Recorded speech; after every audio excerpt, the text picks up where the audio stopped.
Assalamualaikum warahmatullahi wabarakatuh. Pertemuan hari ini kita akan membahas tentang menebarkan Islam dengan santun dan damai melalui dakwah, khutbah, dan tablik. Mari kita bahas lebih mendalam. Capaian pembelajaran.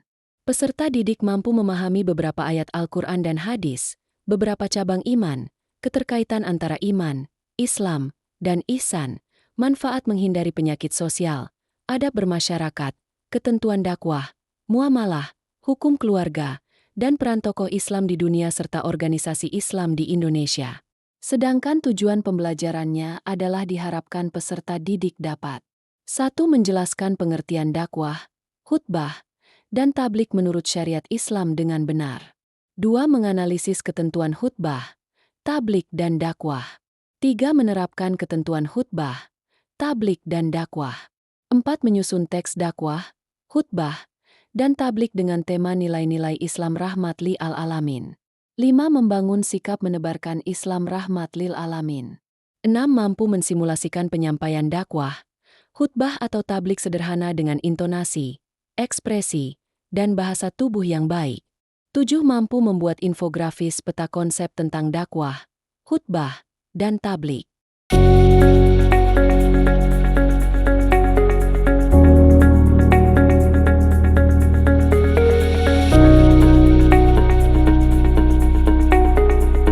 Dakwah adalah mengajak orang lain untuk meyakini kebenaran ajaran Islam dan mengamalkan syariat Islam, yang bertujuan agar tercapainya pola hidup yang lebih baik dan kebahagiaan dunia dan akhirat. Contoh, mengajak teman salat tepat waktu dengan sikap lembut. Surat yang menerangkan tentang dakwah ada pada Al-Quran Surat An-Nahl ayat 125.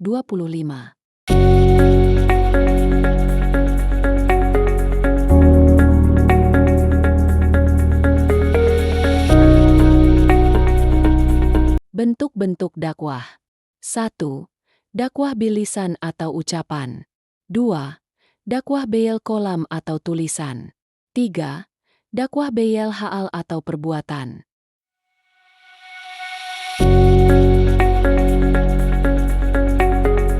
Ketentuan dakwah. Syarat. Islam, balik, berakal, dan menguasai ajaran Islam. Adab berdakwah. 1. Hikmah. 2. Mau'idoh hasanah. 3. Mujadalah ahsan. 4. Uswatun hasanah. Materi berdakwah. 1. Terkait tentang akidah. 2. Syariat. 3. Akhlak. 4. Muamalah. Khutbah adalah menyampaikan pesan tentang takwa sesuai perintah Allah Subhanahu wa Ta'ala dengan syarat dan rukun tertentu. Di antara beragam jenis khutbah, ada hal yang terpenting untuk diketahui, yakni khutbah Jumat.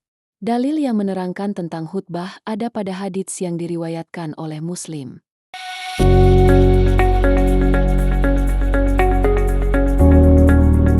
Pelaksanaan khutbah ada 3, yaitu 1. Khutbah yang dilakukan sebelum sholat, contohnya sholat Jumat. 2. Khutbah yang dilakukan setelah sholat, contohnya sholat hari raya, sholat gerhana dan lain sebagainya. Dan yang ketiga, khutbah yang tidak berkaitan dengan sholat, contohnya khutbah nikah.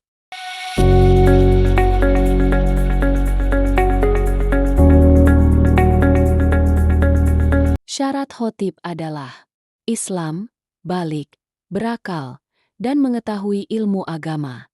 Rukun khutbah adalah membaca hamdalah, syahadatain, sholawat nabi, berwasiat takwa, membaca Al-Quran, dan berdoa. Syarat sah khutbah Jumat. Khutbah dimulai setelah tergelincirnya matahari, masuk waktu zuhur. Khatib dalam keadaan suci dari hadas dan najis. Harus laki-laki. Menutup auratnya. Duduk di antara dua khutbah. Khutbah diucapkan dengan suara yang keras dan jelas. Dilakukan dalam keadaan berdiri dan tertib.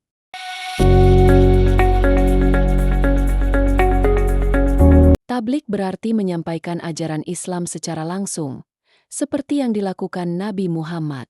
Tablik bukan sekadar ceramah atau pesan biasa, tetapi sebuah ceramah yang sumbernya dari ajaran Islam yang disampaikan kepada satu orang atau banyak orang, agar mengamalkan isi pesan tersebut. Dalil yang menerangkan tentang tablik ada pada surat Al-Ahzab ayat 39.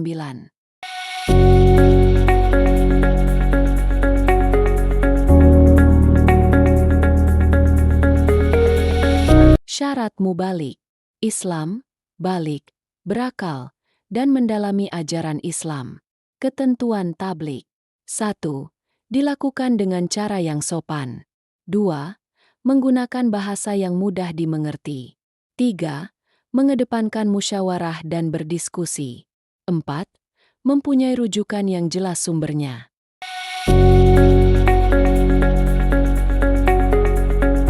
Kesimpulan. Menebarkan Islam adalah tanggung jawab setiap Muslim yang harus dilakukan dengan sikap santun, damai, dan penuh kasih sayang.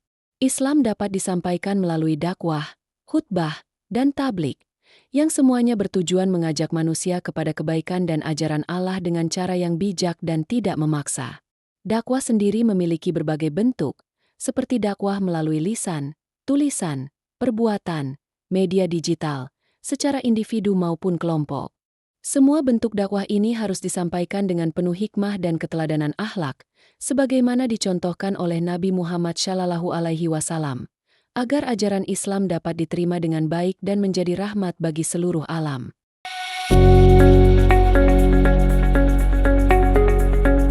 Demikian penjelasan tentang menebarkan Islam dengan santun dan damai melalui dakwah, khutbah, dan tablik. Terima kasih. Wassalamualaikum warahmatullahi wabarakatuh.